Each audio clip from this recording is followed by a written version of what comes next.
Hello, magandang umaga, tanghali, hapon, gabi. Okay? Sa sign ng Pisces with the water elements. Yan ha. Lola baby nagpapakilala. Pakinig ba ako? Siguro naman, di ba? Okay. Bigyan ko kayo ng reading for the whole month of August. Yan na, wala po itong dates. Ito po is sa buong buwan ng August. Kung sino ang makarelate, salamat. Isa lang pong likes, shares, and subscribes. Yan na, hindi po ito personal. This is a general reading.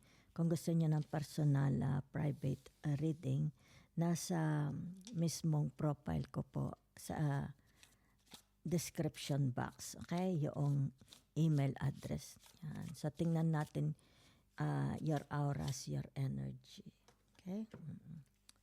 Yan. Sandali.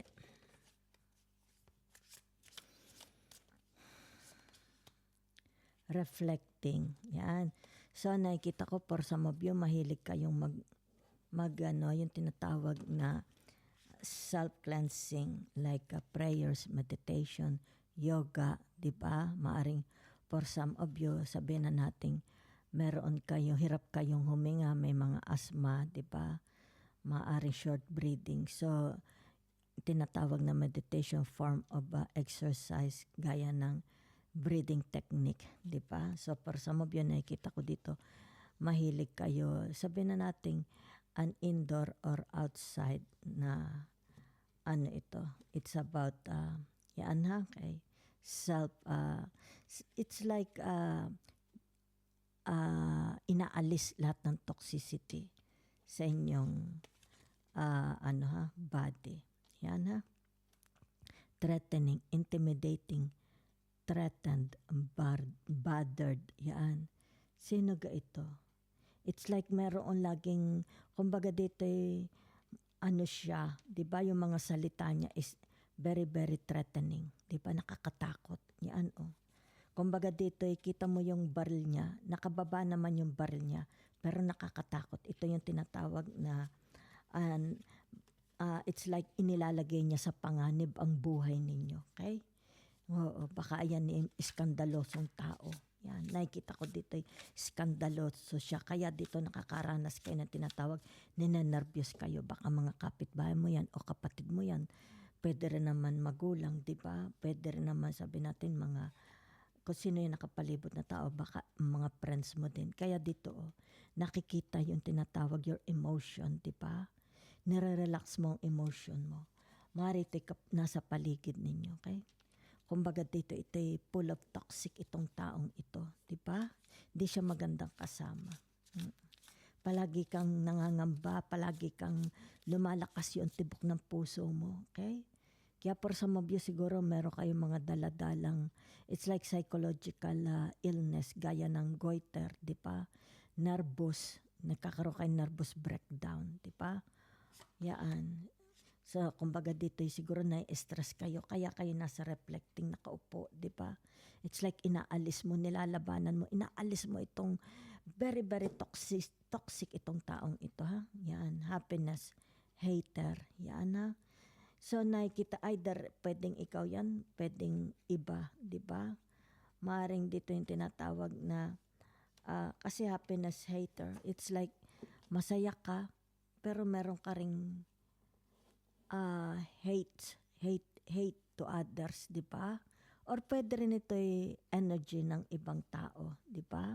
Yan. Kumbaga dito they hate to see your happiness. Mari ibang tao ito, no? Yan. Mari kiniingit ang kanila.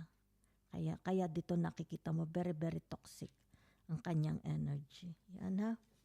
So, tingin tayo ng ibang ninyo.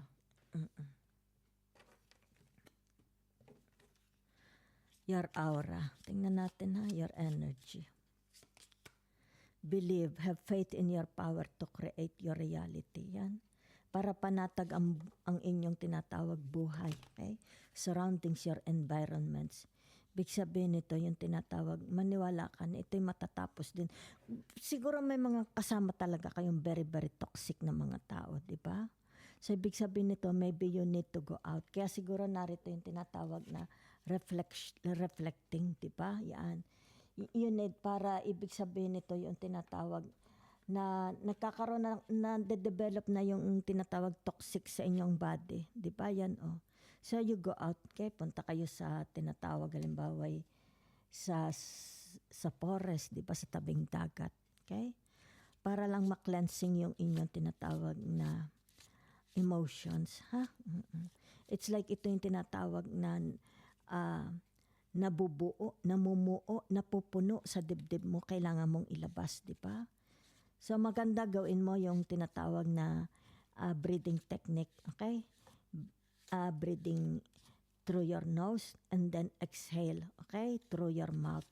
Pero pagka nag-breathing ka through your nose, hold it for 4 seconds and then exhale mo ito through your mouth, di ba? Okay.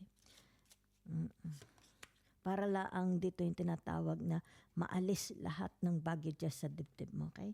Creativity, ilabas mo yung talents mo if you have a talents, skills, okay? Gifts, you are very, very gifted. Mga mahal na Pisces, okay?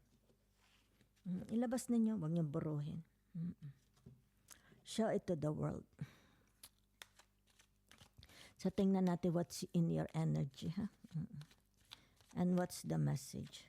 Yan, ha? So, for some of you, yung tinatawag pamamahinga, siguro pagod kayo, di ba? Okay? Or maaari ito yung tinatawag na nag-yoga ka, nagme-meditate ka, di ba? It's like tinatawag na buying your time, di ba? Ibig sabihin ito yung tinatawag pag-iisa, okay? You want to relax, you need this. Ibig sabihin kailangan mo ito. 'Di ba? Maaring pagod na pagod ka mentally, physically, and emotionally, okay? So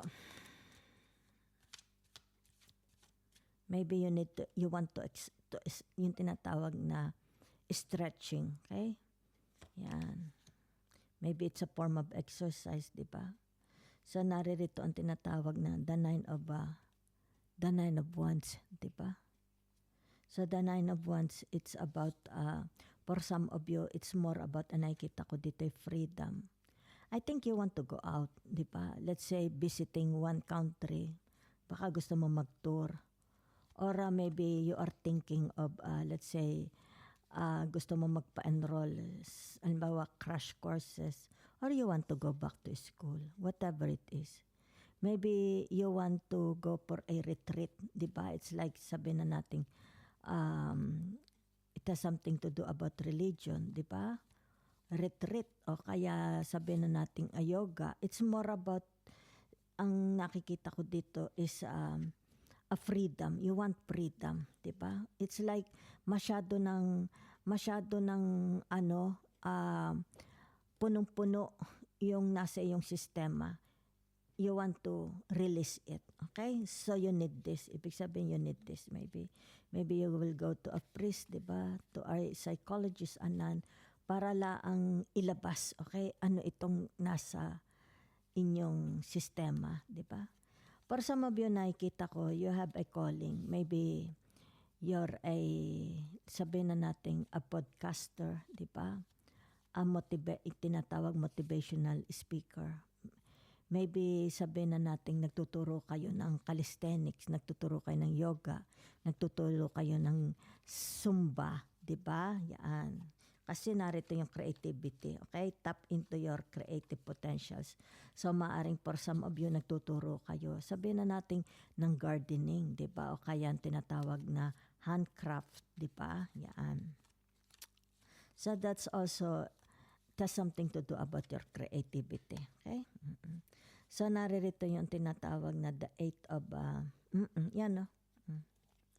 The eight of swords, okay? Yan. So, nakikita ko dito is yung tinatawag na your contribution, your participation, di ba? It's like tinatawag na, it's like very, very busy. Your life is very, very busy, okay? Maybe sabihin na natin every day you go to school, every day you go to your work, every day you go to the market, di ba? So narito na rin yung tinatawag na everyday, it's about communication, it's about activities, it's about moving, action, di ba? Going there, going back, going there, going back. Yun na nakikita ko for some of you. That's why, ibig sabihin nito, for some of you, you want freedom, you want a relaxation, okay? You want to be alone, okay? Yan. So, ibig sabihin nito, it's about your responsibilities, your duty, di ba? Sa tinatawag na the Eight of Cups, the Eight of Swords, di ba? Yan. Yan, sandali lang ha. So, naririto ang tinatawag na the Three of Pentacles, di ba? So, ibig sabihin nito, yung tinatawag na pampering yourself. Yan. You want to pamper yourself, okay? Yan ha.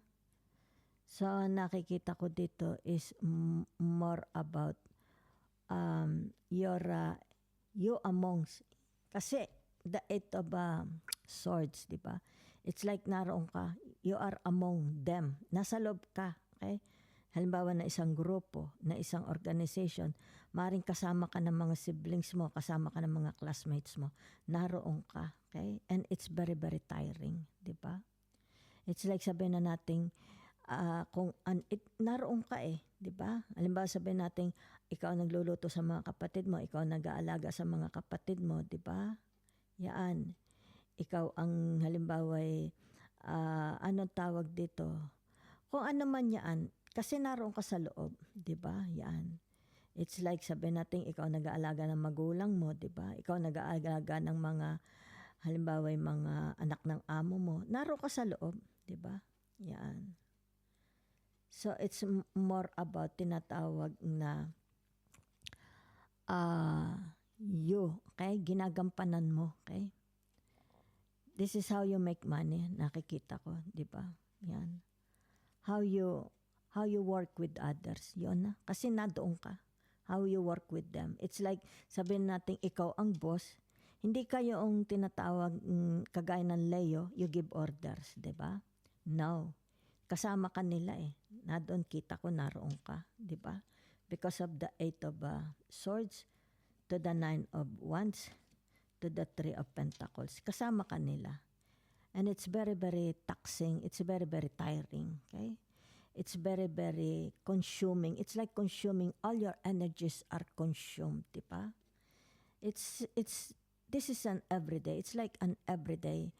Tinatawag na it's endless. Okay? Walang katapusan. That's why you want to take a rest. You want it's like tinatawag time for yourself. Ang nakikita ko, ha? So, gagamit ako ng another tarot. Let's see your energy. What's in your energy? Yan, no? Patang-pata ang katawan ninyo, okay? Parang, kumbaga dito, hindi ka na makatayo, baka nirarayoma ka na, di ba? Maaari dito humihina ang baga mo, okay? Kasi very, very dark, okay? It's like dito yung tinatawag na ginupo ka na, okay? Ginupo ka na ng trabaho, okay? Ginupo ka na ng mga tao. It's like tinatawag, binagsak sa iyo, okay? Binagsak sa iyo lahat-lahat, okay? That's why, for some of you, maaring tinatawag na maybe you need to go to the doctor. Maybe sabihin na natin your tinatawag yin and yang is not balanced. No, is no longer balanced, di ba? The yin and yang. Okay, and that's, ano ba ang yin and yang? That's your energy within your bodies, okay? So, ibig sabihin nito, it's about yourself, okay? Dito sa tinatawag na the Hangman, di ba? It's about yourself, freeing yourself, freedom, di ba? Relaxation, doing what you want, spoiling yourself, di ba? Maybe an exercise, a swimming in the, di ba? Jacuzzi, it's more about yourself, okay? Kasi masyado ng pagod, di ba? Masyado ng pagod. Yan. So, naririto yung tinatawag the aha moment, the Ace of Swords, di ba? Yan. Whatever is that, okay?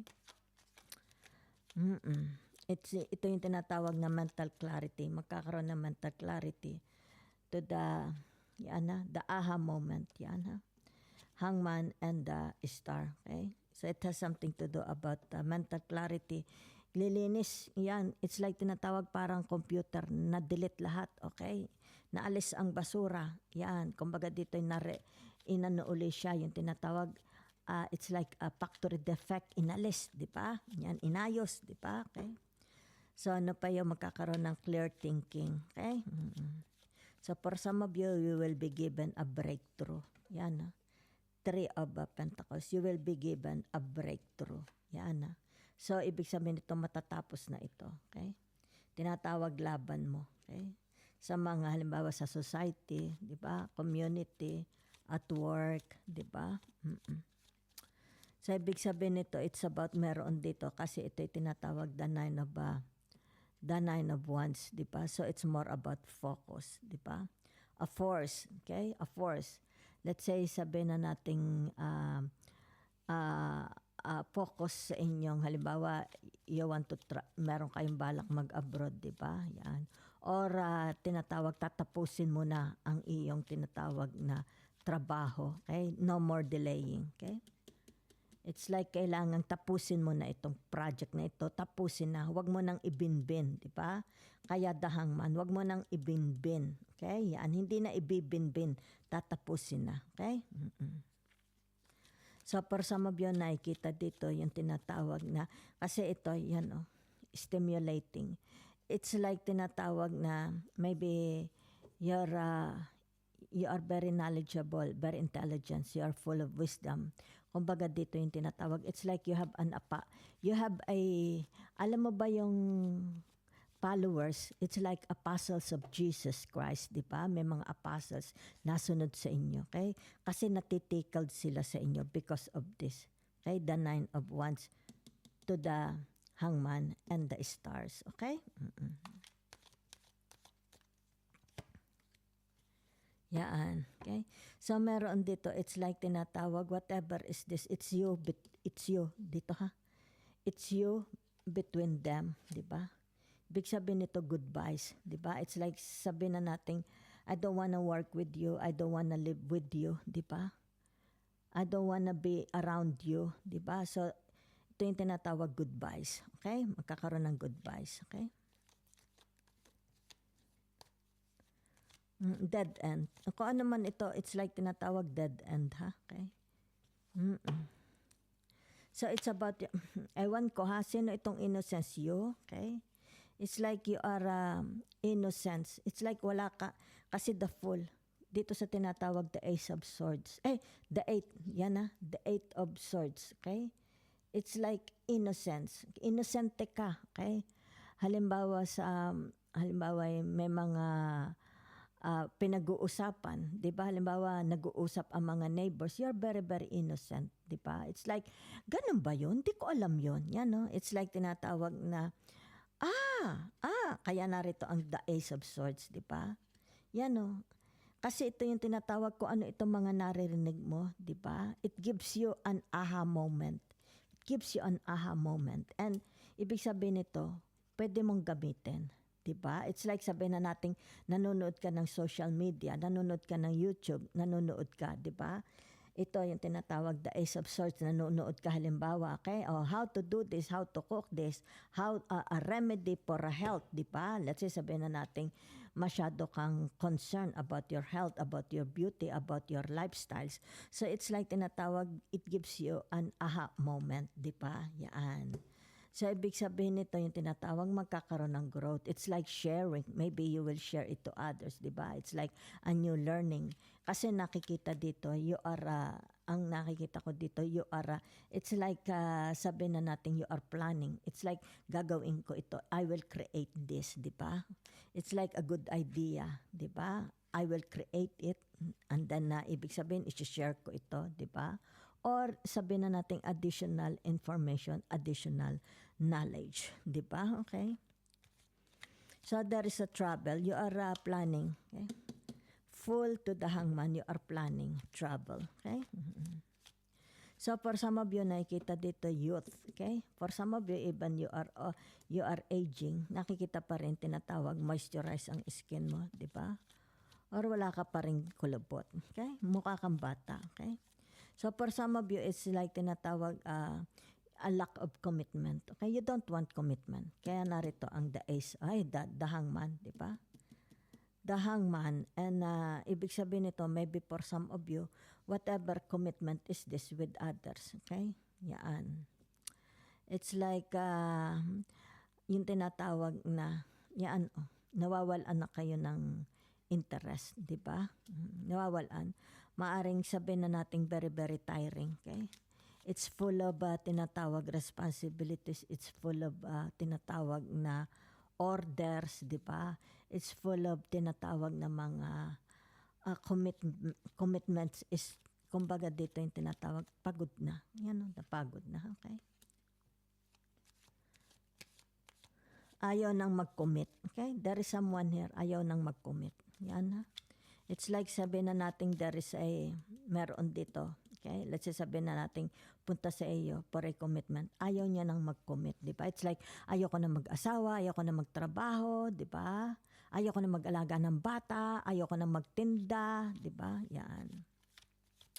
So,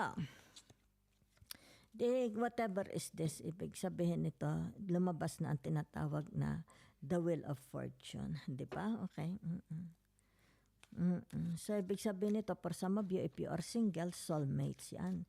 If you are single, to the full, to the tinatawag na the hangman, okay, magkakaroon kayo ng tinatawag soulmate. Makikita nyo na ang inyong tinatawag na soulmate para sa mga Pisces. Okay?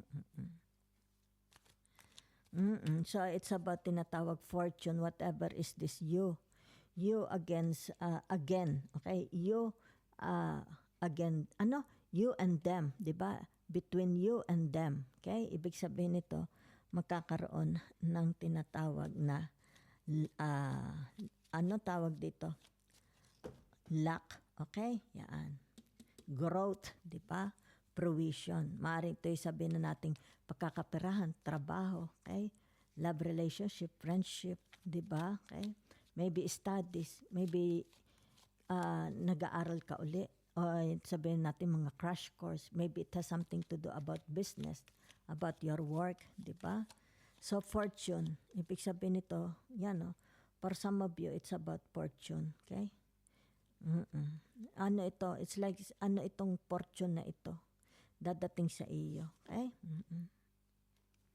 Yan ha. Okay, so napakaganda. Di ba? Okay? So, ibig sabihin nito, the cycle of life yan. Magkakaroon din ng katapusan. Dito, ibig sabihin nito yung tinatawag na the ending and the beginning. Yan ha. Cycle of life.